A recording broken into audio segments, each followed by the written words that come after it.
மாண்புமிகு பேரவை தலைவர் அவர்களே, கடந்த 27/3/2025 அன்று இந்த மாமன்றத்தில் ஒரு தீர்மானத்தை நாம் நிறைவேற்றினோம்.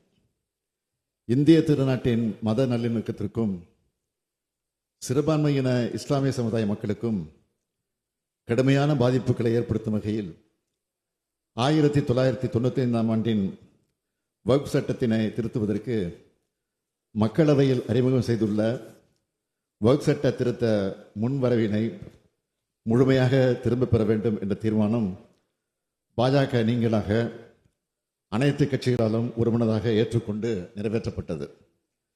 இந்தியாவில் இருக்கும் பெரும்பாலான அரசியல் கட்சிகளால் இந்த வக்ஃப் சட்ட திருத்தம் எதிர்க்கப்பட்டது. இவை அனைத்தையும் மீறி நாடாளுமன்ற மக்களவையில் வக்ஃப் சட்ட திருத்தம் நிறைவேற்றப்பட்டிருப்பது மிகுந்த கண்டனத்துக்குரியது. வக்ஃப் சட்ட திருத்த மசோதாவுக்கு எதிராக 232 நாடாளுமன்ற உறுப்பினர்கள் வாக்களித்துள்ளார்கள். ஆதரவாக 288 உறுப்பினர்கள் வாக்களித்துள்ளார்கள். இந்த சட்ட திருத்த மசோதாவானது நிறைவேற்றப்பட்டிருந்தாலும் எதிர்த்து வாக்களித்தவர்களின் எண்ணிக்கை 232 என்பது சாதாரணமான எண்ணிக்கை அல்ல.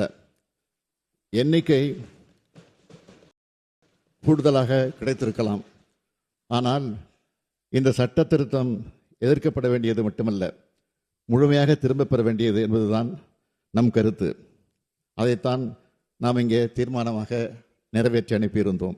இந்தியாவில் இருக்கும் பெரும்பான்மை கட்சிகளின் எதிர்ப்பை மீறி ஒரு சில கூட்டணி கட்சிகளின் தயவால் அதிகாலை 2 மணி அளவில் இத்தகைய சட்டத்தை நிறைவேற்றியிருப்பது இந்திய அரசியல் சட்டத்தின் கட்டமைப்பின் மீது செய்யப்பட்ட தாக்குதல், மத நல்லிணக்கத்தை குலைக்கும் செயல்.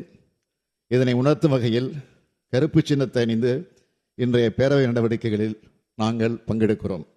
சர்ச்சைக்குரிய இந்த சட்ட திருத்தத்துக்கு எதிராக உச்சநீதிமன்றத்தில் திராவிட முன்னேற்ற கழகத்தின் சார்பில் வழக்கு தாக்கல் செய்யப்படும் என்பதை இம்மாமன்றத்தில் தெரிவித்துக் கொள்கிறேன்.